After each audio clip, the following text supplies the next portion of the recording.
მოგესალმებით ქალბატონებო და ბატონებო. წარმოდგენილი გვაქვს დღის წესრიგი, გთხოვთ დავამტკიცოთ. პირველი საკითხი. საქართველოს პარლამენტის წევრების ირაკლი შათიკაშვილის, ირაკლი ქადაგიშვილის, ზაზა ლომინაძის, ზაურ დარგალის, არჩილ ბერიძის, ანზორ პოლქვაძის, შოთა ხაბარელის, ნიკა ელისაშვილის, დიმიტრი ხუნდაძის, ზვიად შალამბერიძის, დიმიტრი სამხარაძის, ნინო წილოსანისა და გიორგი ხახუბიას მიერ საკანონმდებლო ინიციატივის წესით წარმოდგენილი ორგანული კანონპროექტი საქართველოს ორგანულ კავშირ ადგილობრივი თვითმმართველობის კოდექსში ცვლილების შეტანის შესახებ და არის თანმიმდევრი კანონები. მოხსენებელი საქართველოს პარლამენტის წევრი ბატონი ირაკლი შათაკაშვილი. გთხოვთ ბატონი ირაკლი.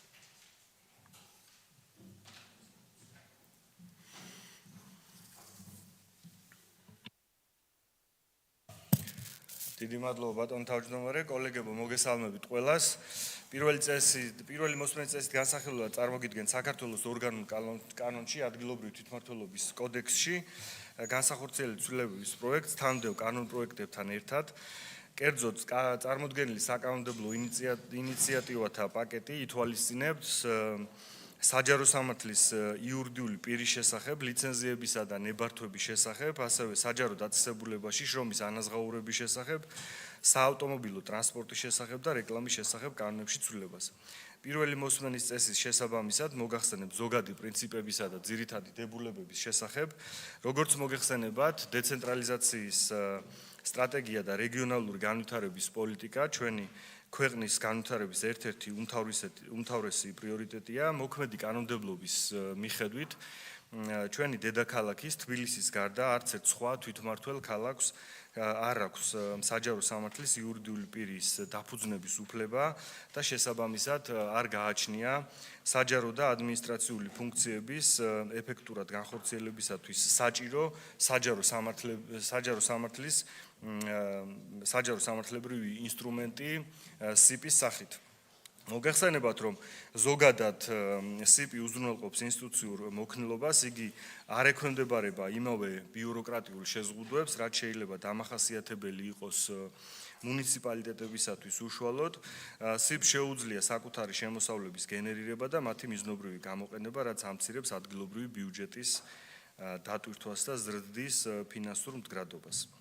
ამდენად მიზანშეწონილია სხვადასხვა მნიშვნელოვანი სფეროს, მათ შორის როგორიც არის სამშენებლო, სატრანსპორტო, სარეკლამო და სხვა მართვის ეფექტიანობის ზრდის მიზნით თვითმმართველი ქალაქის საკრებულოებს მიენიჭოთ უფლებამოსილება, რომ მერის წარდგინების საფუძველზე დაფუძნებული იქნეს საჯარო სამართლის იურიდიული პირები.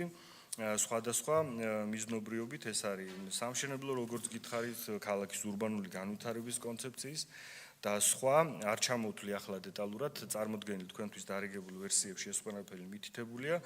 რაც შეეხება დაფუძნების პროცედურას, როგორც გითხარით, თვითმმართველი ქალაქის საკრებულოს თვითმმართველი ქალაქის მერის წარდგინების საფუძველზე მიენიჭება SIP-ის დაფუძნების უფლებამოსილება, მასვე მიენიჭება უფლება, რომ თვითმმართველი ქალაქის მერის წარდგინებით საჯარო სამართლის იურიდიული პირის დაუდგინოს დებულებით განსაზღვრული საქმიანობის, მომსახურების ან და დაჩქარებული მომსახურების, მათ შორის მშენებლობის ნებართვის დაჩქარებული წესით გაცემის მომსახურების საფასურის ოდენობა. ცვლილებების შესაბამისად საჯარო სამართლის იურიდიული პირის ხელმძღვანელს თანამდებობაზე ნიშნავს და თანამდებობიდან ათავისუფლებს თვითმმართველი ქალაქის მერი.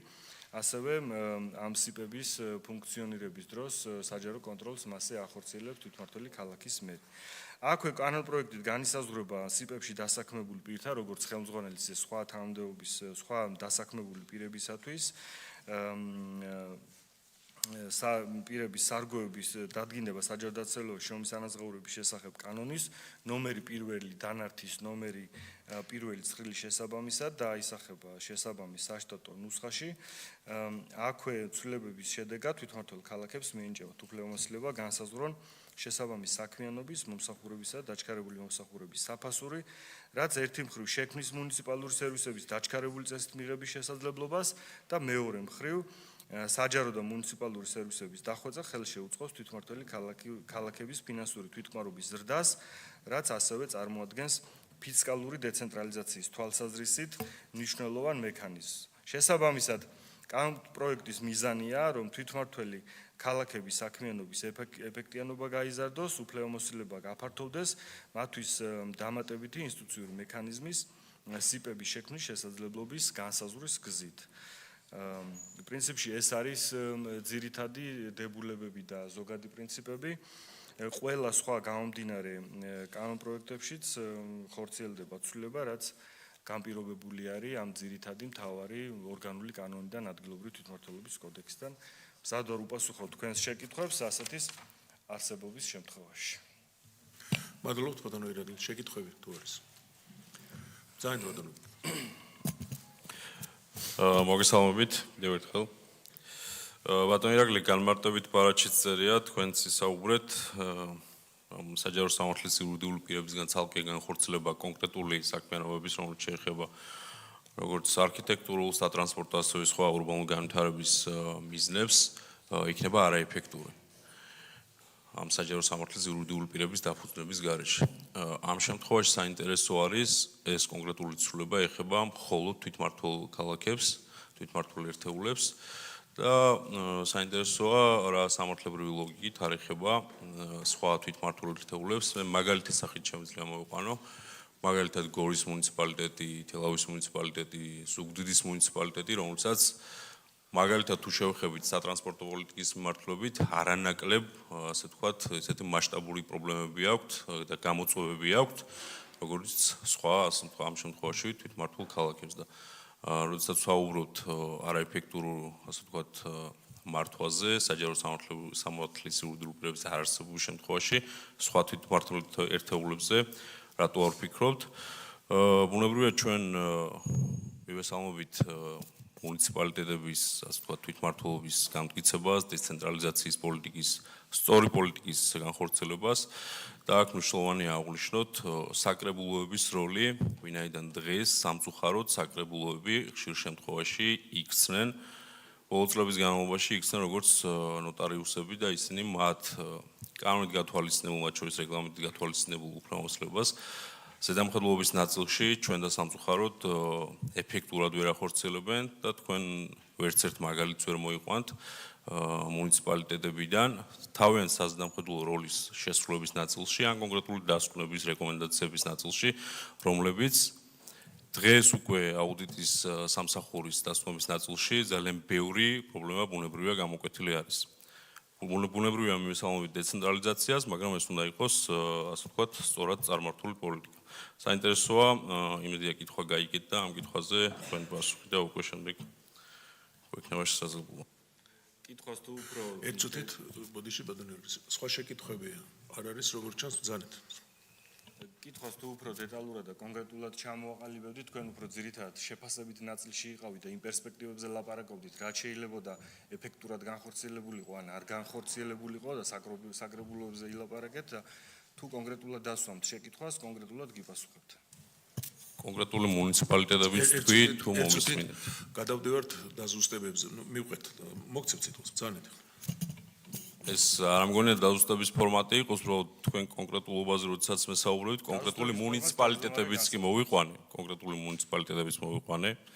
შეეხება მაგალითად გორის მუნიციპალიტეტს, თელავის მუნიციპალიტეტს, ზუგდიდის მუნიციპალიტეტს და ავიღე კონკრეტული მაგალითი სატრანსპორტო პოლიტიკის მიმართულებით. როდესაც თქვენ საუბრობთ, რომ სიპების გარეშე კონკრეტული პოლიტიკა, მაგალითად სატრანსპორტო პოლიტიკის განხორციელება თვითმმართველ ქალაქებში არაეფექტური იქნება, ეს თვითმმართველობის კოდექსი ეხება ჩვენ ვზრუნავთ ნებისმიერ თვითმმართველ ერთეულზე, იქნება ეს თვითმმართველი ქალაქი თუ თემი, ხო არა, აქ მოსულობა. გეთანხმებით, რომ მნიშვნელოვანია დეცენტრალიზაცია, მნიშვნელოვანია ადგილობრივ დონეზე წარმომადგენლობა იღებდეს გადაწყვეტილებას, პოლიტიკის დაგეგმვას, განხორციელებას.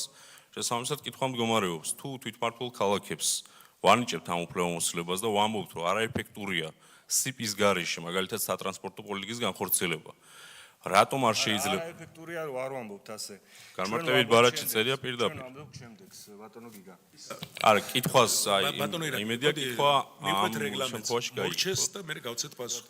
მე როგორც გავიგე თელი ბოდიში. დიახ. აზრი ის არის, რომ თუ ეძლევა ამ ქალაქებს, რატო არ ეძლევა სხვას, ხო? დიახ, ანუ თქვენ როდესაც საუბრობთ, ანუ განმარტებით ბარათში პირდაპირ წერია, ანუ საჯარო სამართლის იურიდიული პირებისგან ცალკე განხორციელება არაეფექტური იქნება.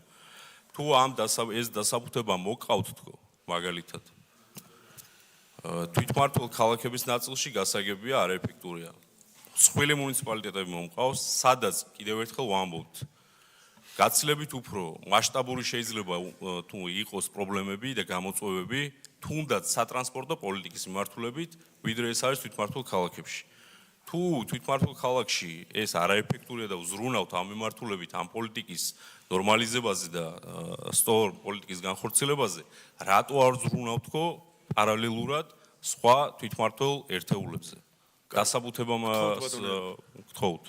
რაც შეეხება ზოგადად აქ თავი პრინციპი არის რეგიონალური განვითარება, დეცენტრალიზაცია, როგორც გითხარით. ამ მიმართულებით სიპის საჯარო სამართლის იურიდიული პირების დაფუძნების უფლებამოსილება დღეისათვის აქვს მხოლოდ და მხოლოდ ერთ თვითმმართველ ქალაქს და ეს გახლავთ დედაქალაქი, მხოლოდ თბილისი.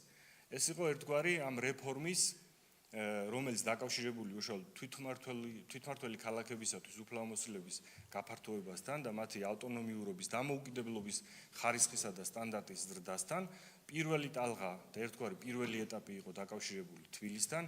ამის გარდა თქვენ იცით რომ თვითმმართველი ქალაქი გვაქვს მთელს ქვეყანაში კიდევ დამატებით 4 ეს არის ქუთაისი, თბილისი, ბათუმი და რუსთავი.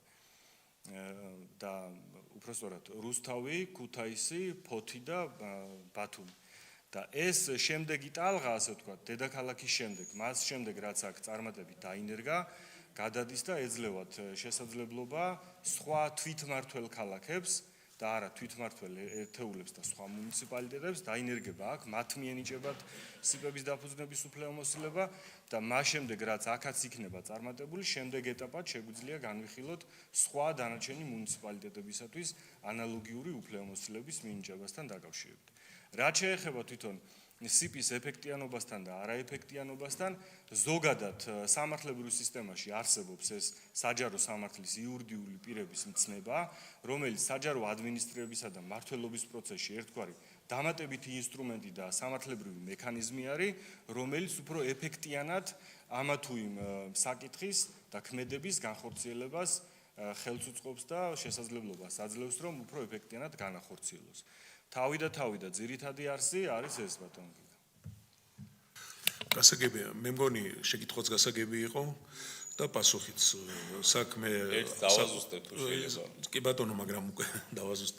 საქმე იმაშია, რომ თბილისი მიღებულია, ბატონო ირაკლი ამბობს, რომ ეხლა ეს იქნება ამ 4 ქალაქზე და შემდეგ დანარჩენზე ვიმუშავებთ. რატომ 4-ზე და არა სხვაზე? იმიტომ რომ ეს განსხვავებულია. სხვა ყველა ქალაქს ახლავს სოფლები და მაინც სხვანაირი მიდგომა უნდა. არავინ არ ამბობს, რომ იქაც არ უნდა მივიდეთ. მით უმეტესო 30 წლამდე მათ აქვთ ამ სიპების შექმნის უფლება. მე თუ სწორად გავიგე, ასე არის ბატონო ირაკლი, ხო?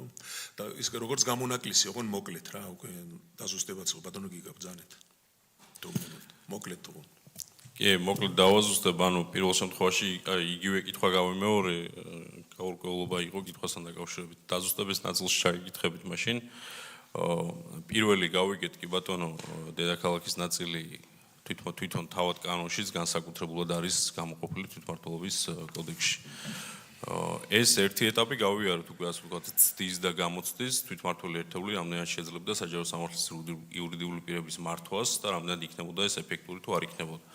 ახლა ამ ეტაპზე დღეს თქვენ ისევ საუბრობთ, რომ ისე უნდა გავაგრძელოთ ეს ცდის ეტაპი თქო.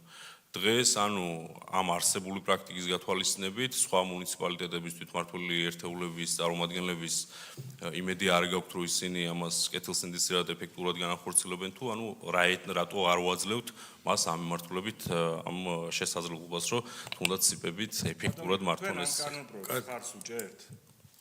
მე კითხვას მე მხარს გეტყვით, მე მხარს რას უჭერ გეტყვით, მე მხარს უჭერ. ბატონო, ახლა ძალიან იმას წავედით. გასაგებია თქვენი შეკითხვები და მოსულები. მოკლედ უპასუხებ, არ შევდივარ პოლემიკაში. მე მხარს უჭერ დეცენტრალიზაციას თვითმმართველობის დონეზე.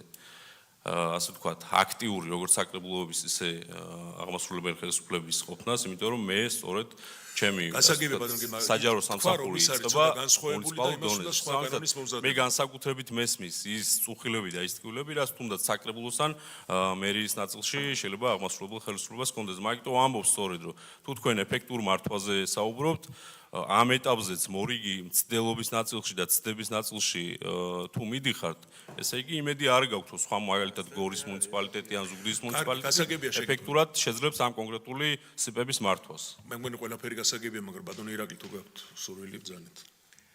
ანუ თუ ლაპარაკობთ იმაზე და თქვენ თვითონაც ამბობთ, რომ ეთანხმებით დეცენტრალიზაციის სტრატეგიას და რეგიონალურ განვითარებას, ეს კანონ პროექტი თანმდევ კანონებთან ერთად ითვალისწინებს სწორედ ამას, დეცენტრალიზაციას, ადგილობრივი თვითმმართველობების დამოუკიდებლობის ხარისხის გაძლიერებას. გაქვთ შესაძლებლობა დაუჭიროთ მხარი. თუ არა და თუ თქვენ განსხვავებულად წარმოგიდგენიათ ამა თუ იმ საკითხის რეგულირება, თქვენს გაქვთ კანონმდებლობით მინიჭებული უფლება იმისი, რომ დაინიციიროთ კანონპროექტები და დაინიციიროთ ბატონო. სხვა მხრივ კიდე კოლეგებო მოგწოდებთ და გყავთ ხარდაჭერას. კარგი. გასაგებია მე მგონი შეკითხვები აღარ არის. როგორც მივხვდი აქ სადაო არავის არ აქვს რომ ეს კარგი რასაც ვიღებთ, სურვილი არის რომ ეს შეეხოს სხვასაც. და კი ბატონო ვიმუშაოთ მაგ თემაზე და ალბათ გასაკეთებელიც იქნება. მაგრამ ამ კანონზე როგორც მივხვდი არავის არაფერი საპრეტენზიო არ აქვს. ვინ არის მომხრე რომ ხარ დაუჭიროთ? წინააღმდეგი არ არის. მადლობთ ბატონო ირაკლი. დიდი მადლობა თქვენ წარმატებით. ეს პირველი მოსმენა და ამიტომ კომპლექსია ყველა კანონზე კენჭი ნაკლით. მეორე საკითხი დღის ეს რიგისია დადგენილის რომ შემდეგ კომიტეტებზე მიბრძანდებიან ზოგიერთ წარმომადგენელი და ამიტომ ამის გათვალისწინებით. საქართველოს მთავრობის მიერ საკანონმდებლო ინიციატივის წესით წარმოდგენილი კანონპროექტი ეგრისის ეროვნული პარკის შექმნისა და მართვის შესახებ მოხსენებელი საქართველოს გარემოს დაცვისა და სოფლის მეურნეობის მინისტრის მოადგილე ბატონი ზურაბ ეზოგბაია. გთხოვთ ბატონო ზურაბ. მოგესალმებით ბატონო თავმჯდომარე, პატრიციანო პარლამენტის წევრებო. წარმოგიდგენთ საქართველოს კანონის პროექტს ეგრისის ეროვნული პარკის შექმნისა და მართვის შესახებ პირველი მოსმენით. ამ კანონპროექტის შემუშავება განპირობებულია იმ კვლევებით, რომელიც ჩატარდა 2024 წლიდან მოყოლებული ჩვენი საერთაშორისო პარტნიორების, მათ შორის გერმანიის განვითარების ბანკის დაფინანსებით სამეგრელოს რეგიონში. კვლევების შედეგად გამოვლენილი იქნა ის ტერიტორიები, რომლებიც პასუხობს როგორც საერთაშორისო სტანდარტებით შესაბამის დაცული ტერიტორიის კრიტერიუმებს, ასევე დაცული ტერიტორიების სისტემის შესახებ კანონით გათვალისწინებულ შესაბამის მოთხოვნებს. ეს ტერიტორიები და მათი დაცვის საჭიროება ასევე შეესაბამება საერთაშორისო კონვენციას ბიოლოგიური მრავალფეროვნების შესახებ და საქართველოს მთავრობის საპროგრამო მიზნებს შორის დასახელებულია დაცული ტერიტორიების ფართობის ზრდა და გარკვეულ პროცენტულ მაჩვენებელზე მისვლა საერთო ტერიტორიისთან მიმართებაში. ამ კუთხითაც სამთავრობო პროგრამის დავალებების შესრულებლად ეგრისის ეროვნული პარკის შექმნა განიხილება როგორც ერთ-ერთი მნიშვნელოვანი წინგადადგმული ნაბიჯი. ეგრისის ეროვნული პარკის შექმნის მიზანი გახლავთ ბიომრავალფეროვნებით გამორჩეული ბუნებრივი ეკოსისტემის და კირქვიანი მასივების ლანდშაფტების, ასევე მცენარეთა და ცხოველთა სახეობისა და განსაკუთრებით გადაშენების საფრთხის წინაშე მყოფი სახეობების დაცვა, აღდგენა, შენარჩუნება. ასევე უნიკალური და იშვიათი ორგანული და არაორგანული ბუნებრივი წარმოქმნების დაცვა, ადგილობრივი ეკოსისტემების დაცულობის უზრუნველყოფა.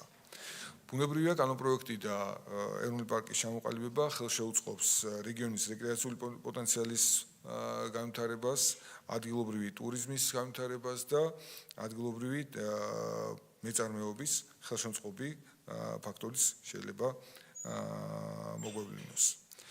ეგრისის ეროვნული პარკის ზონირება და ამ პარკის დაყოფა იქნება გათვალისწინებული უკვე შემდგომ ეტაპზე საქართველოს მთავრობის მიერ დამტკიცებული მენეჯმენტის გეგმით ან დროებით რეგულირების წესით. ეგრისის ეროვნული პარკი ტერიტორია მოიცავს წალენჯიხის, ჩხოროწყუსა და მარტვილის მუნიციპალიტეტების ადმინისტრაციულ საზღვრებში მდებარე ტერიტორიებს. მის საერთო ფართობი იქნება 37074 ჰექტარი. კანონპროექტი შეიცავს კოორდინატებს, რომელთა შორისაც ესე იგი უკვე ამორიცხულია ყველა გადაფარვა, რაც განპირობებული იყო წინა პერიოდში გაცემული სარგებლობის უფლებებით ან ინფრასტრუქტურული პროექტებით, ასევე რეგისტრირებული კერძო საკუთრების ფართებით. კანონპროექტის მეექვსე მუხლი ითვალისწინებს ამ კანონის მოქმედების არ გავრცელებას ლიცენზიების და ნებართვების შესახებ საქართველოს კანონის მე-7 მუხლის მე-9 პუნქტით განსაზღვრულ სარგებლობასთან დაკავშირებით. ეს გახლავთ კონკრეტულად ამ რეგიონისთვის დამახასიათებელი თეთრ ყვავილას ესე იგი სარგებლობის ლიცენზია. კანონპროექტის ამოქმედება გათვალისწინებულია 2027 წლის 1 იანვრიდან. რატომ არის აღებული ეს პერიოდი კანონპროექტის სამოქმედებლად, ვინაიდან მისი ამ ეროვნული პარკის შექმნას დასჭირდება ბუნებრივი და მატერიალურ-ტექნიკური ბაზის ჩამოყალიბებაც, ასევე ადმინისტრაციის ფორმირებაც, რაც მიმდინარე წლის ბიუჯეტში არ არის შეტანილი და 27 წლის სახელმწიფო ბიუჯეტით იქნება გათვალისწინებული. ამ საკითხთან დაკავშირებით მოგახსენებთ, რომ დაგეგმილია არაუმეტეს 22 საშტატო ერთეულის შემადგენლობით ეროვნული პარკის ადმინისტრაციის ფორმირება. მომდევნო წლის 2027 წლისთვის გათვალისწინებული იქნება ეროვნული პარკის ბიუჯეტი 658,680 ლარის ოდენობით.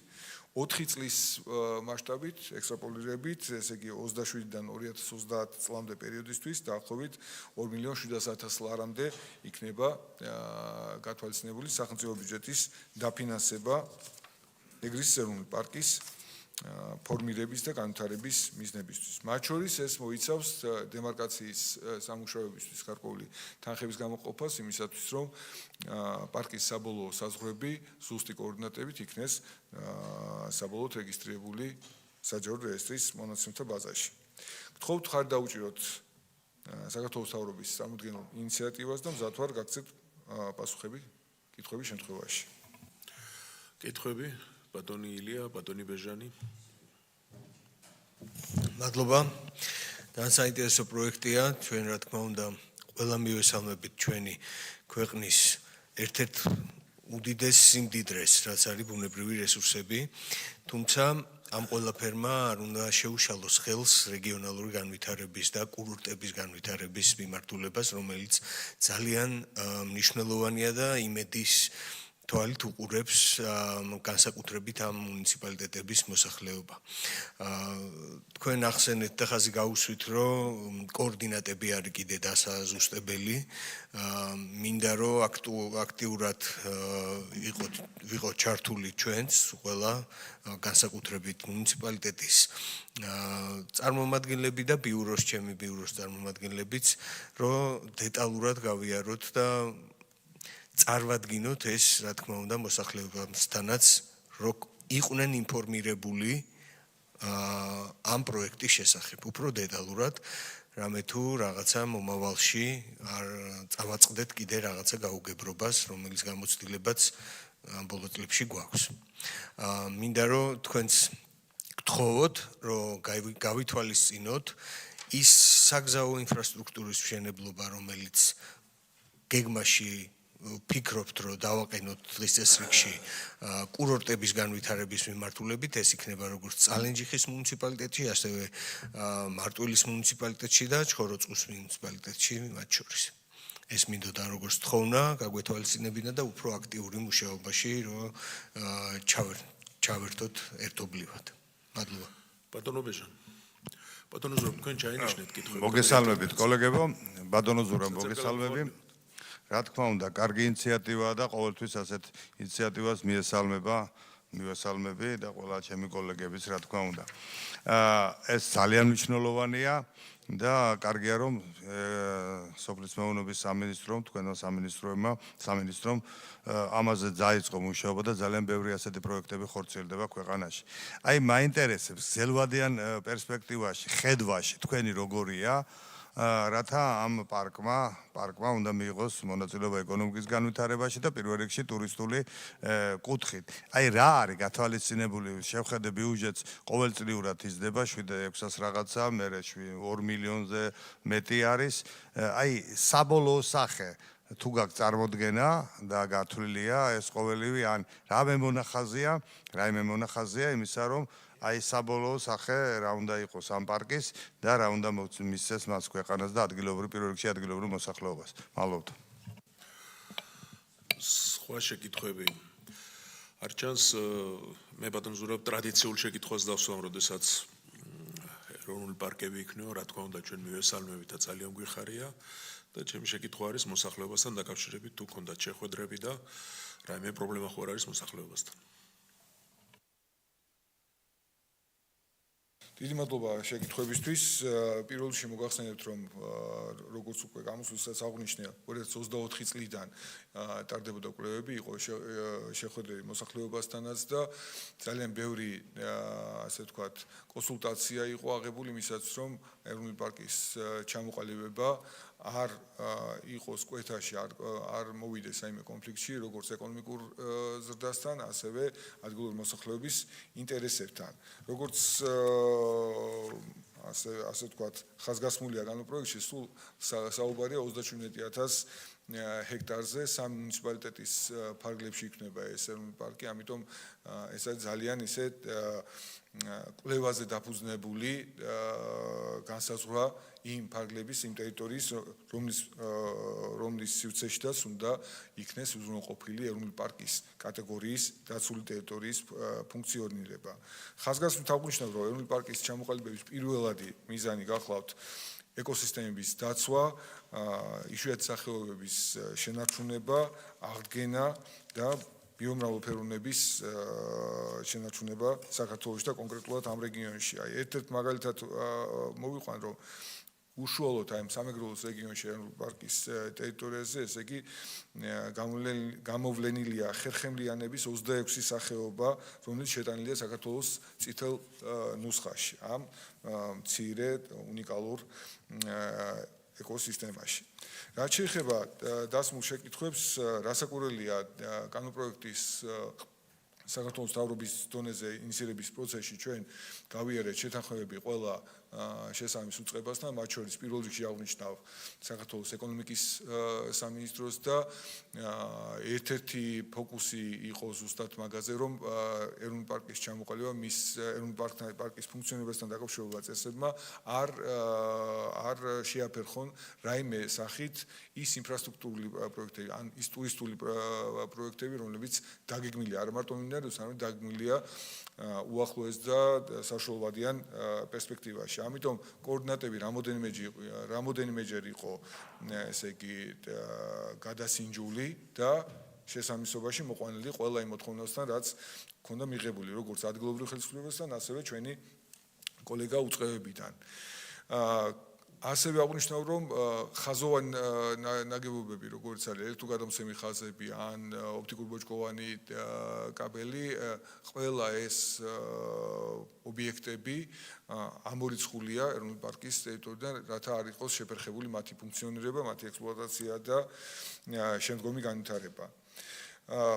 რაც შეეხება ეროვნული პარკის მომდევნო ეტაპზე განვითარებას, ბუნებრივია პირველადი ამოცანების გადაწყვეტის შემდგომ იქნება კონცენტრირებული იმაზე, რომ ვიზიტორებისთვის იყოს ხელსაყრელი პირობები შექმნილი, ტურისტული პოტენციალს გაუსვით ხაზი, იგივე ის 22 ადამიანი, რომელიც ადგილობრივ დონეზე დასაქმდება და უშუალოდ ჩაერთვება იმ ამოცანების გადაწყვეტაში და დაგეგმვაში, რომელიც ეროვნულ პარკის წინაშე დგას, ეს ნაბიჯიც იქნება ხელშემწყობი ფაქტორი ადგილობრივი ინფრასტრუქტურის და ადგილობრივი ეკონომიკის განსაკუთრებულად. და ბოლოს ვიტყოდი, რომ შემდგომი უფრო დეტალური გეგმები იქნება ასახული მენეჯმენტის გეგმაში, ეროვნული პარკის მენეჯმენტის გეგმაში, რომელსაც შეიძლება რამოდენიმე წელიწადი დაშვიდეს იმისათვის, რომ საბოლოო სახე შეიძინოს, ხოლო მენეჯმენტის გეგმამდე ჩვენ გვექნება დროებითი რეგულირების წესი, რომელიც საქართველოს მთავრობის მიერ დამტკიცდება პარლამენტის მიერ კანონის მიღების შემდგომ. ვფიქრობთ, რომ გარემოს დაცვის და სოფლის მეურნეობის სამინისტრო ყველა ღონეს იხმარს და ჩვენ ძალისხმევას მოვახმართ იმას, რომ ეგრისის ეროვნული პარკის ჩამოყალიბების პროცესი, მისი განვითარების პროცესი შეესაბამებოდეს ჩვენ საუკეთესო მოლოდინებს და საერთაშორისო სტანდარტებს. მე მგონი ყველა კითხვას გავიცით პასუხი. დაზუსტებები ხომ არ არის? თხოვთ. დიახ, თქვენ აღნიშნეთ, რომ მოსახლეობასთან შეხვედრები ჩატარებულია, მაგრამ ვფიქრობ, რომ ალბათ უფრო მეტი ინფორმირებულობა იქნება საჭირო ამ მიმართულებით და თუ ამას გაითვალისწინებთ, აუცილებლად კარგი იქნება. მადლობა. მოვინიშნე თქვენი პოზიციაზე, მოვინიშნე აუცილებელია თქვენთან ერთად, ადგილობრივ ხელისუფლებასთან ერთად კანონპროექტის მიღების შემდგომ ნაბიჯების დაგეგმვა, ასევე ამიტომ აღვნიშნე, რომ დროებით რეგულირების წესიც, ასევე მენეჯმენტის გეგმაც უნდა შეესაბამებოდეს იმ მოლოდინებს, იმ საჭიროებებს, რაც ადგილზე ჩვენ შეხვდება და აქტუალიზებული იქნება მომავალში. მადლობა. მადლობთ ბატონო ზურაბ, საკითხი ამოწურულია. მე უბრალოდ გულისხმობდი, რომ 12 წლიდან იმდენი პარკის შევქმნით, იმდენი კარგი საქმე, მაგრამ ძალიან ხშირად იყო ხოლმე პრობლემები საკუთრებასთან დაკავშირებით, იქ რაღაც საქმიანობა არ შეუძლიათ, რაღაც გაკეთება არ შეუძლიათ და თხოვნა გვაქვს, რომ ამას მიაქციეთ ყურადღებით. დანარჩენი, რა თქმა უნდა, ალბათ ყველანი ხარს დაგეჭირთ. დავაყენოთ კენჭისყრაზე, ვინ არის მომხრე? წინააღმდეგი არ არის რა. მადლობა.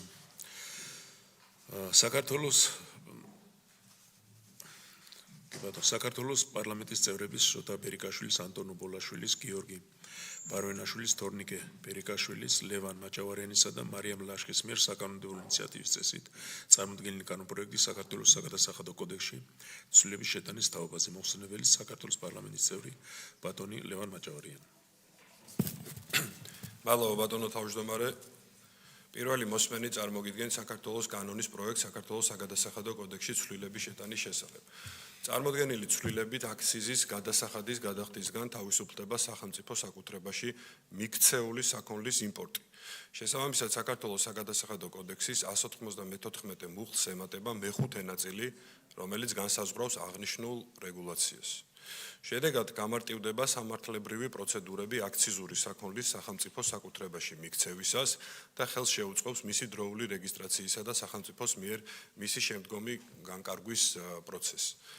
ვინაიდან მოქმედი კანონმდებლობით სახელმწიფო საკუთრებაში მიქცეული ქონების იმპორტი გათავისუფლებულია დამატებითი ღირებულების და იმპორტის გადასახადისგან, მიზანშეწონილია ამ ცვლილებით შენარჩუნდეს საგადასახადო სისტემის თანმიმდევრულობისა და ნეიტრალურობის პრინციპი და მსგავსი მიდგომა გავრცელდეს აქციზის გადასახადზეც.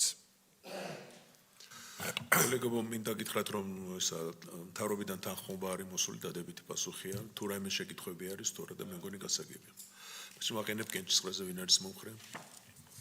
წინააღმდეგი არ არის. მადლობა ბატონო.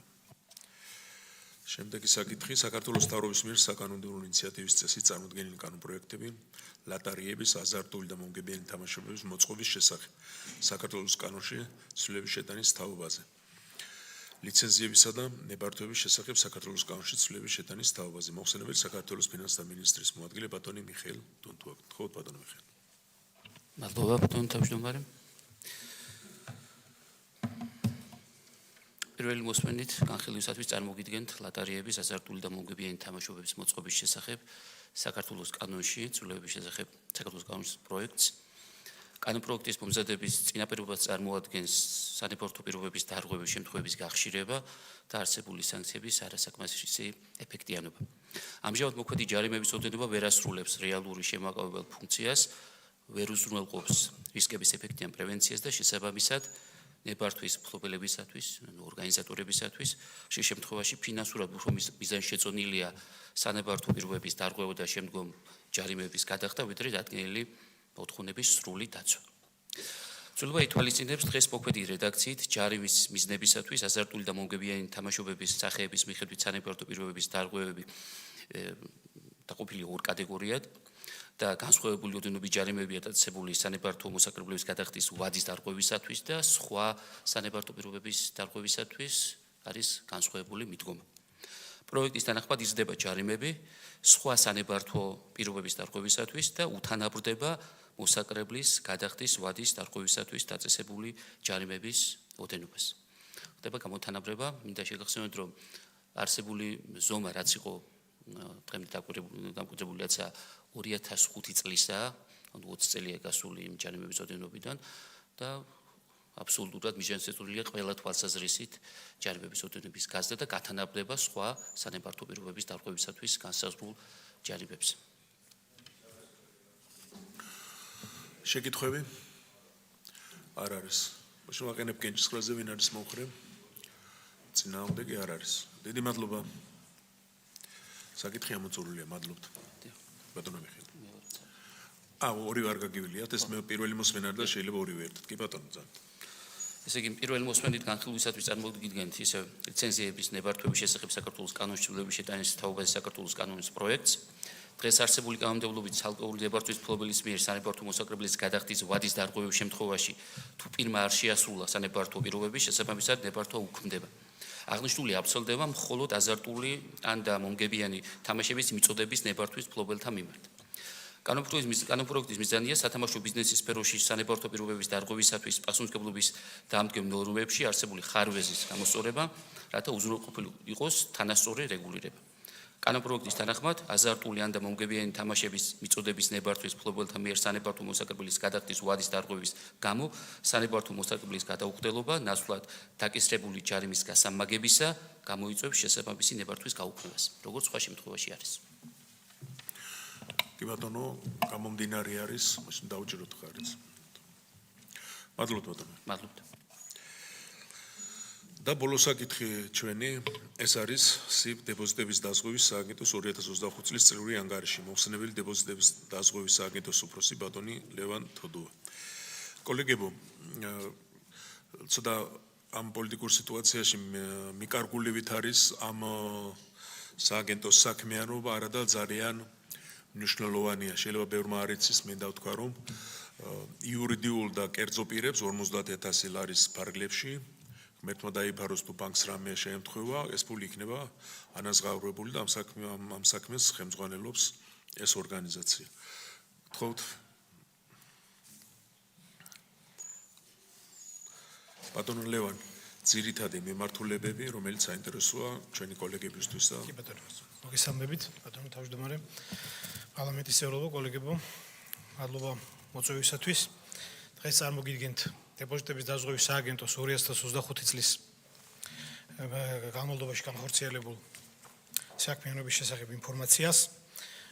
მოკლედ გეტყვით, რომ დეპოზიტების დაზღვევის სააგენტოს ძირითადი მიზანი და მისია არის დეპოზიტორების მიერ განთავსებული დეპოზიტების დაცვა, საბანკო სექტორის დობის ამაღლება და სტაბილურობის ხელშეწყობა, ასევე ფინანსური სტაბილურობის კუთხით ღონისძიებების გატარება და ფინანსური სტაბილურობის ხელშეწყობა.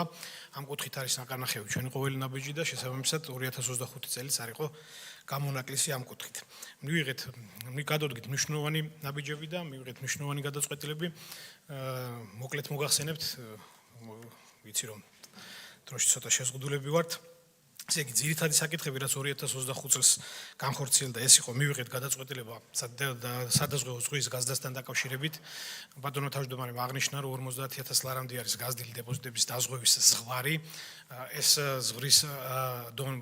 ზღვარი ამოქმედა 2026 წლის 1 აპრილიდან, თუმცა გადაწყვეტილება მიღებული იქნა 2025 წელს, ამას წინ უძღოდა მოსამზადებელი სამუშაოები და საკმაოდ მნიშვნელოვანი ნაბიჯი ჩაითვალა აღნიშნული. ასევე მნიშვნელოვნად განახდა ჩვენ დეპოზიტების სისტემის მართვას ვახორციელებთ, რა თქმა უნდა, 21 საუკუნეა და საინფორმაციო სისტემების გარეშე არ გამოდის ეს საკითხები.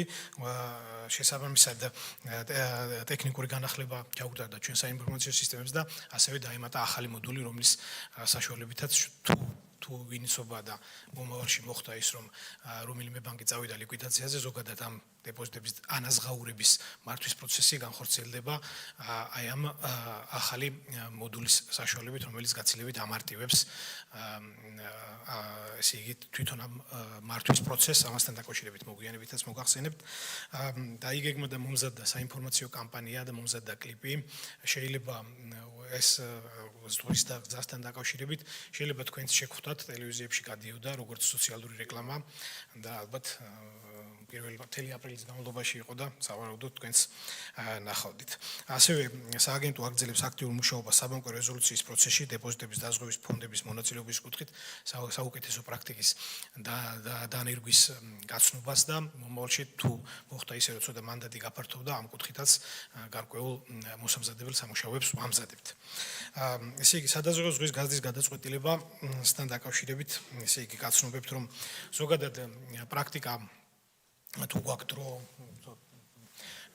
ესე იგი, ზოგადად სტანდარტების საერთაშორისო პრაქტიკა და მაგალითად ევროკავშირს თუ ავიღებთ, იქ 100,000 ევრო არის სადაზღვევო ზღვარი. რა თქმა უნდა, 100,000 ევრო ჩვენ რეალობაში ჯერჯერობით ყოველ შემთხვევაში არარელევანტურია და მომავალში ვნახოთ როგორ იქნება, თუმცა ჩვენ გვინდა რომ ეტაპობრივად გავზარდოთ ეს სადაზღვევო ზღვარი. თუნდაც მოკლედ მოგახსენებთ, რას ნიშნავს ეს დეპოზიტების დაზღვევის ზღვარი და რას ეხება ზოგადად. ეს არის ზღვარი, თუ რომელიმე კონკრეტულ ბანკს შეექმნა რაიმე გარკვეული პრობლემა და მოხდა ბანკის ლიკვიდაციაზე წასვლა, სადაზღვევო ზღვის ფარგლებში ხდება მყისიერად სადაზღვევო დეპოზიტების დაზღვევის სააგენტოს მიერ თანხების ანაზღაურება და დეპოზიტორები დაცულები არიან და მშვიდად არიან და ასე რომ ესე ხდება ზოგადად კრიზისის პრევენცია, რადგანაც დეპოზიტორები მშვიდად იქნებიან, სხვა ბანკებს არ გადაედება ერთი ბანკის პრობლემა და ამ კუთხით ეს სოფლიოში დანერგილი პრაქტიკა არის და ჩვენც რა თქმა უნდა ამ ტენდენციებს მივყვებით. დღეისათვის ეს ზღვარი არის 50000, ვნახოთ მომავალში შეიძლება კიდევ იმჟელებს და რაც უფრო მეტი იქნება, მით უფრო მეტი იქნება დაცულობის შეგრძნება. ესე იგი 2025 წელს მოხდა ჩვენ მოგახსენებთ რომ არ დამოუკიდებელი სიპი კანონის შესაბამისად შექმნილი, მაგრამ ჩვენ ზედამხედველობას გვიწევს სამმართველო ყოველი საბჭო, ყოველი ასეთი გადაწყვეტილება სამმართველო ყოველი საბჭოსთან შეთანხმებით ხდება. სამმართველო გაგახსენებთ რომ სამმართველო ყოველი საბჭოში არის 5 წევრი, აქედან ფინანსთა მინისტრი, ეკონომიკის მინისტრი, ეროვნული ბანკის პრეზიდენტი და 2 დამოუკიდებელი წევრი, რომელსაც კომერციული ბანკები არჩევნების გზით, ასე ვთქვათ, ირჩევენ და 5 წლის განმავლობაში არიან სამმართველო საბჭოს წევრები. მათთან ასე ვთქვათ, კონსულტაციისა, ასევე კომერციულ ბანკებთან კონსულტაციის შედეგად გადაწყდა მოკლედ რომ ეს ზღვარი გაზრდილიყო, რაც მნიშვნელოვანი ნაბიჯი არის. სულ ჩვენ 2015 წელს დავიწყეთ მოღვაწეობა, უბრალოდ სააგენტო დაფუძნდა 2018 წელს, სულ რაღაც 5000 ლარი იყო პირველ ეტაპზე დაზღვეული, რამოდენიმეჯერ მოხდა ზღვის გაზრდა 5000-დან 15000-მდე, 15-დან შემდეგ 30000-მდე და დღეს უკვე 50000 ლარია.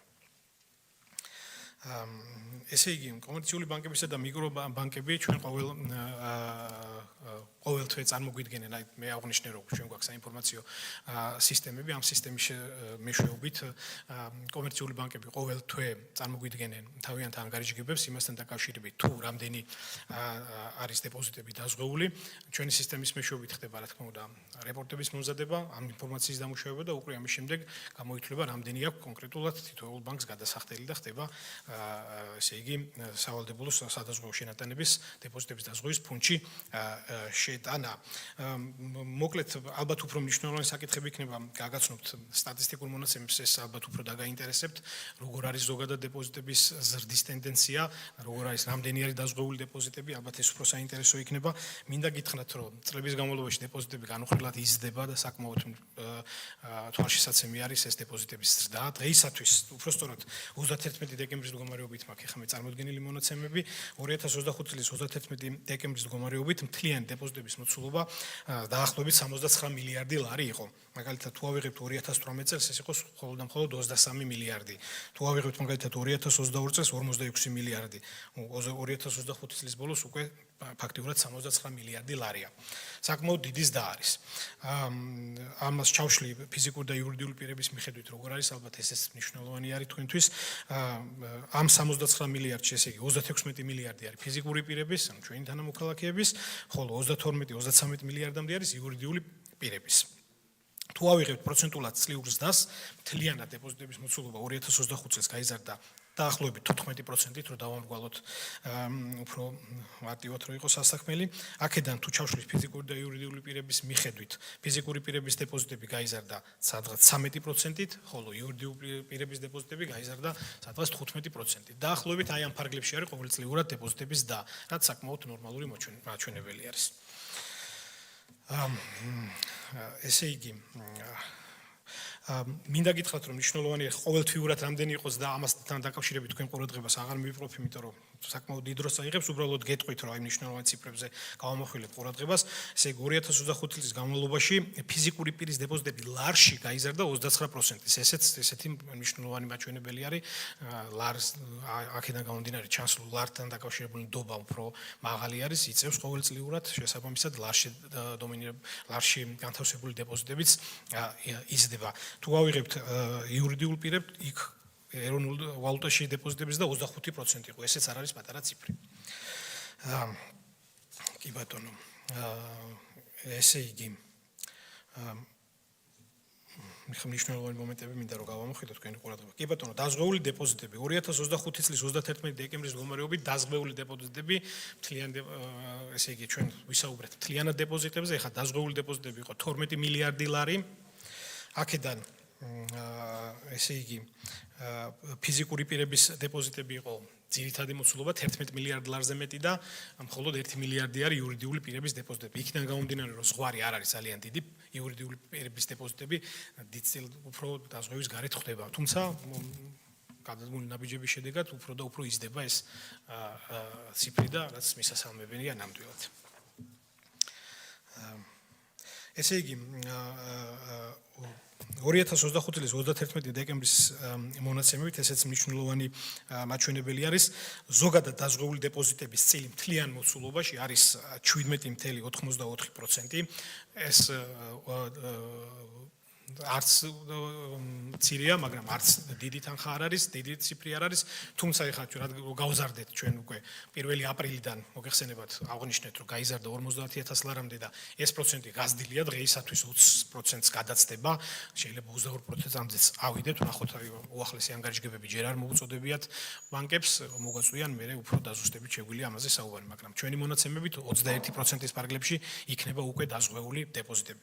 მაგრამ თუ ჩვენ გავყოფთ ამას ჩავშლით ფიზიკური და იურიდიული პირების მიხედვით, რაც მნიშვნელოვანი არის, აი ფიზიკური პირების დეპოზიტები დაზღვეული არის 31%, რაც ნამდვილად ამ კუთხით თუ შევხედავთ, არ არის პატარა ციფრი, უკვე 1/3 ფიზიკური პირების დეპოზიტების არის დაზღვევის ქვეშ მოქცეული. რაც ასე ვთქვათ, სიმშვიდის გარანტია არის ნამდვილად და ვთქვათ, თუ რაღაცა პრობლემები იქნება, პანიკისა და ვთქვათ, რაღაც სხვა გარკვეული რისკების პრევენციის საშუალებას იძლევა ნამდვილად. ესე იგი, ესეც მნიშვნელოვანი ციფრები არის, ამაზეც მინდა თქვენი ყურადღება გავამახვილო, ესე იგი 2025 წლის დეკემბრის მდგომარეობით სრულად დაზღვეული დეპოზიტები ფიზიკური პირების შემთხვევაში იყო 97%, ანუ ფიზიკური პირების 97%-ის დეპოზიტები სრულად დაზღვეული არის, რაც შეეხება იურიდიულ პირებს, აქ ეს მაჩვენებელი უფრო ნაკლებია, რა თქმა უნდა, 99% შეადგენს. ესეც მნიშვნელოვანი მონაცემები არის, ამასაც გაგაცნოთ, ესე იგი ფიზიკური პირების დაზღვეული დეპოზიტების 57% დაზღვეულია ეროვნულ ვალუტაში, ხოლო 53% დაზღვეულია უცხოურ ვალუტაში. განსხვავებული მაჩვენებელი არის იურიდიული პირების შემთხვევაში, რა თქმა უნდა, აქ ეროვნულ ვალუტაში დაზღვეული დეპოზიტების წილი 78% არის, რაც კარგი მაჩვენებელია, ხოლო უცხოურ ვალუტაში დაზღვეული დეპოზიტების წილი მხოლოდ 22% არის. რაც შეეხება სადაზღვევო რეგულარულ შენატანებს, მე აღვნიშნე, რომ ესე იგი ბანკებს ყოველთვიურად შემოაქვთ რეგულარულ სადაზღვევო შენატანები, ამით ხდება ესე იგი დაზღვევის ფონდის ფორმირება. რა თქმა უნდა, ლოგიკურია, თუ დეპოზიტების რაოდენობა იზრდება და დაზღვეული დეპოზიტების რაოდენობაც იზრდება, სავალდებულო შენატანების, რა თქმა უნდა, ეზრდება ბანკებს. თუმცა არ არის ეს იმხელა თანხები, რომ საბანკო სექტორისთვის იყოს რაღაც ძიმე ტვირთი, თუ გავითვალისწინებთ, თქვათ, საბანკო სისტემის, ასე თქვათ, გრადობას, შემოსავლიანობას და ასე შემდეგ. ესე იგი, ყველაზე მაღალი მაჩვენებელი, რომელიც დაფიქსირდა ეხა ამ 2025 წლის განმავლობაში იყო დეკემბრის თვეში, ესე იგი ყოველთვიური სავალდებულო შენატანებმა მიაღწია 6.6 მილიონ ლარს. ზოგადად ასე ხასიათდება ტენდენცია, რომ დეკემბრისკენ იზრდება ხოლმე დეპოზიტები, ზოგადად მე პირველი წლის დასაწყისში პირველი რამოდენიმე თვე არის კლებით ხასიათდება და შემდეგ ისევ იზრდება ხოლმე. აქედან გამომდინარე, დეკემბრის თვე ყოველთვის უფრო მაღალი მაჩვენებლით ხასიათდება. ყოველთვიური მონაცემებით უარ შეგაწყინოთ თავი უფრო ისეთ წლიურ მონაცემებს მოგაწვდით, ესე იგი 2025 წლის იანვარ-დეკემბერში სავალდებულო შენატანების სახით ფონდში მობილიზებული თანხების რაოდენობა იყო 73 მილიონ ლარზე მეტი. ასევე ფონდი მე მინდა გითხრათ, რომ ჩვენ ამ ფონდს, რომელიც დეპოზიტების დაზღვევის ფონდი, ერთ-ერთი ჩვენი ფუნქცია არის დეპოზიტების დაზღვევის ფონდის მართვა. ამ მართვაში გულისხმობთ ამ ფონდის თანხების ინვესტირებას, რათა შემდგომ კიდე დამატებითი თანხების გენერირება მოახდინოთ. ჩვენ გვაქვს დამტკიცებული საბჭო, რა თქმა უნდა, ითანხმებს ამას და საბჭოს მიერ არის დამტკიცებული სტრატეგიას და გეგმაც, თუ როგორ უნდა მოხდეს, რა მოცულობით და სად უნდა მოხდეს ამ აქტივების ინვესტირება. რა თქმა უნდა, პრინციპი არის, რომ უნდა იყოს მაღალ ლიკვიდური, დაბალ რისკიანი. დღეისათვის ჩვენი ფონდიდან გამომდინარე, არ არის დიდი ჩვენი ფონდი და ახლობებით 2025 წლის მონაცემების 370 მილიონი იყო, დღეს უკვე 400 მილიონს გადავწდით. არ არის ახლა იმხელა თანხები, რომ ადგილობრივი ფასიანი ქაღალდებას გავწდეთ, ასე ვთქვათ, და ძირითადად ინვესტირება ხდება სახელმწიფო ფასიან ქაღალდებში, ანუ სახაზინო ვალდებულებებში. სწორედ აი ამ ინვესტირებისგან გამომდინარე, 2025 წლის განმავლობაში კუპონის სახით მიღებული შემოსავალი, ანუ საპროცენტო სარგებელი 26.7 მილიონი ლარი იყო მობილიზებული ჩვენ ფონდში.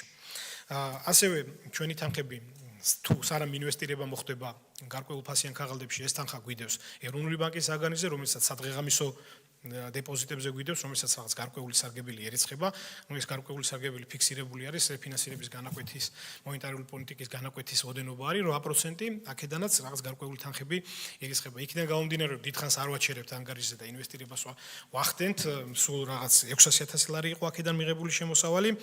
ასევე 2025 წელს 200.000 ლარის ოდენობის სავალდებულო პირველადი შენატანები განხორციელდა.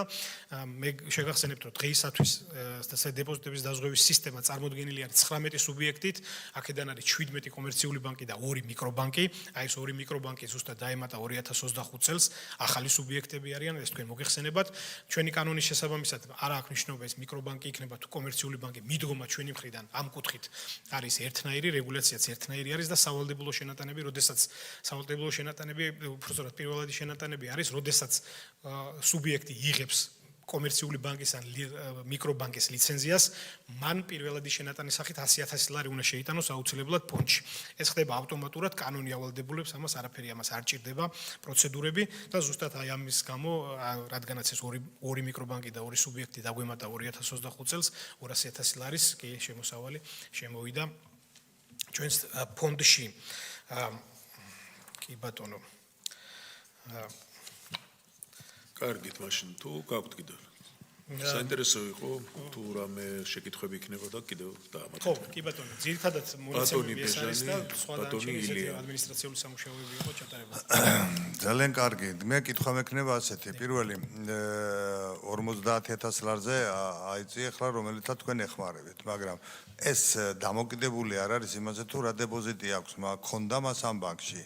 ალბათ არის ამაზე დამოკიდებული თუ არ არის. ეს ერთი და ახლა მაგალითად დიდი მილიონი რო კონდეს 100.000 კონდეს, მაინც 50 წუხდით და აი როგორ არის აქ დიფერენცირება. და მეორე, რა აღონიზებები შეიძლება გატარდეს და რას ფიქრობ თქვენ, რომ თქვენმა სამსახურმა განახორციელოს, რათა ეს დეპოზიტის თანხები, რომელიცაც შემდეგ ხდება ამის ფორმირება, რომ 50.000 იქნება თუ 100.000 დახმარება, ეს თანხები რო გაიზარდოთ, თქვენ თვითონ 600.000 ლარია შემოსული მხოლოდ იმიტომ, რომ დღიური მასში ხართ და რაღაც პატარა პროცენტებს იხდებთ და მხოლოდ მოსაკრებელი ხდება 100.000, რომელიც ბანკი იხსნება და 2 გაიხსნა და 200.000 მიემა და აი რა არის ისეთი, რას ფიქრობთ, რომ ეს ფონდით გაიზარდეს და გაცილებით მაღალი იყოს ის და ევრო სტანდარტებს დაუახლოვდეს აი ამ მიმართულებით. მადლობა. კი ბატონო, მადლობა შეკითხვით. ერთით ბატონო ზრუნო ჩქარობთ. ჩაინიშნეთ შეკითხვების კიდე არის. ბოდიში. მადლობა. რამდენიმე შეკითხვას დავსვა. 2018 წლიდან სტატისტიკის ან გამოცდილების და ამ პერიოდის განმავლობაში თუ ქონიათ შემთხვევა ამ დაზღვევის ანაზღაურების, ეს ერთი კითხვა. სავალდებულო არის თუ არა ეს დაზღვევა, თუ ვინ იღებს გადაწყვეტილებას თანხა დააზღვიოს, დეპოზიტი დააზღვიოს თუ არა ეს ბანკი, კომერციული თვითონ ფიზიკური პირი იღებს ამას თუ ბანკი იღებს გადაწყვეტილებას, ეს მაინტერესებს. და ინვესტიციების მიმართულებით 2018 წლიდან რა იყო ყველაზე წარმატებული ინვესტიცია, რომელიც ამ გენერირებული თანხიდან თქვენ მიიღეთ, აი ესეც საინტერესო იქნება ეს მიმართულება პროექტი. კი ბატონო. მადლობა. სხვა შეკითხვები არ არის, თხოვთ. კი ბატონო, დეპოზიტებზე ბატონო ბეჟან თქვენ კითხვით დავიწყებ. ესე იგი, დეპოზიტებს როცა ვახსენებთ, ჩვენ დეპოზიტებში, როცა ვახსენებთ დეპოზიტების დაზღვევას და ზოგადად დეპოზიტებს, ჩვენ არ გულისხმობთ რამე კონკრეტულ პროდუქტს. მან თქვა ვადიან დეპოზიტს ან ასე შემდეგ. დაზღვეულია ნებისმიერ ანგარიშზე არსებული ნებისმიერი თანხა. თუ გნებავთ ეს 1 ლარიანი მიმდინარე ანგარიში იყოს და ზედ 1 ლარიც იყოს. ყველა თანხა არის, კი, ყველა თანხა არის დაზღვეული და კი, იმიტომ რომ ზღვრიდან გამომდინარე არის 17% დაზღვევები, დანარჩენი ზღვის გარეთ რადგანაც არის დაზღვევის გარეშე რჩება. კი, ეს ბარემ აი ამს დაკავშირებით გაიცემა თქვენს შეკითხვასაც გაიცემა, ასე ვთქვათ, პასუხი. დაზღვევა ვრცელდება ნებისმიერ ანგარიშზე, ნებისმიერ ბანკში, ეს ზღვარი ფუნქციონირებს, ესე იგი, თითოეულ პირზე, თითოეულ ბანკში. თუ ერთ ადამიანს ორ ბანკში აქვს ანგარიში, ისის დაზღვეულია და ისის დაზღვეულია. დაზღვევა მოქმედებს ავტომატურად და ეს არის სავალდებულო, კანონი ავალდებულებს, ესე იგი დეპოზიტორს არ ჭირდება არსად მისვლა, არანაირი გადაწყვეტილების მიღება, არსად ხელის მოწერა და არანაირი თანხის გადახდა. ზედმეტი პროცედურებისა და ხარჯის გარეშე ხდება ეს. ამას კანონი ავალდებულებს და ეს უნდა განახორციელონ უკვე ბანკებმა თვითონ. და მინდა გითხრათ, რომ ყველანაირი თანხა დაზღვეული არის. ოღონდ ზღვის ფარგლებში, ზღვის ზემოთ ბატონო ბეჯან თქვენ გქონდათ შეკითხვა, თქვათ რა ხდება იმ შემთხვევაში თუ ადამიანს 1 მილიონი ლარი აქვს და 50000 ლარი. კი, ჩვენ ვართ პასუხისმგებელი 50000 ლარის ანაზღაურებაზე. რაც შეეხება 50000 ლარის ზემოს, ანუ უბრალოდ ზღვის ზემოთ თანხის ანაზღაურება, ის კანონმდებლობის შესაბამისად ლიკვიდატორი როგორც შევა, შედგება იქ დებიტორ კრედიტორების სია, ეს გარანტირებულია, რომ კი, ეს არის გარანტირებული თემა, ამას ჩვენ ავანაზღაურებთ და ამითი ჩვენ თქვათ ჩავაქრობთ ხანძარს და შემდეგ კი, მერე უკვე თვითონ ბანკში ლიკვიდატორი შევა და იქიდან ამოღებული აქტივების შესაბამისად ხდება უკვე ამის ზემოთ ესე იგი გასტუმრება ამ თანხების.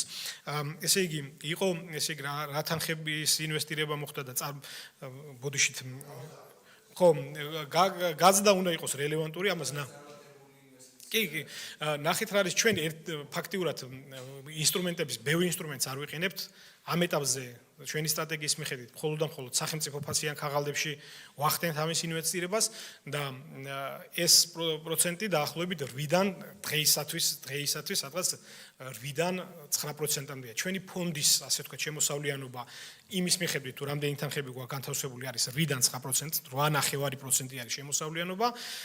ყველაზე დიდი შემოსავალი 2025 წელს დაფიქსირდა, იქიდან გამომდინარე რომ ბევრი თანხა დაგვიგროვდა და რაც უფრო ბევრი თანხა გიგროვდება, მით უფრო მეტი გაქვს შემოსავალი. რაც შეეხება ანაზღაურებას თუ მოხდარა, ესე იგი კარგია რომ ჩვენ საბანკო სისტემა სტაბილური არის და ბანკების ლიკვიდაცია არ ხდება. ერთადერთი ტექნიკური ხასიათის შემთხვევა იყო ეს აზერბაიჯანის ბანკმა უბრალოდ გადაწყვიტა რომ ფილიალები გაიუქმებინა და აქედან გამომდინარე დახურა ეს იყო ტექნიკური სულ 30 დეპოზიტორი იყო იმ ბანკში. აქ პრობლემა არაფერი არ ყოფილა, ეს უბრალოდ მან გადაწყვიტა და გავიდა ბაზრიდან, მეტი არაფერი. მე მგონი კარგი ანგარიშია, კარგი საქმეა და წარმატება უსურვოთ. მადლობა. ამით დღის წესრიგი დახურულია, სკოლას დახურულია. დიდი მადლობა.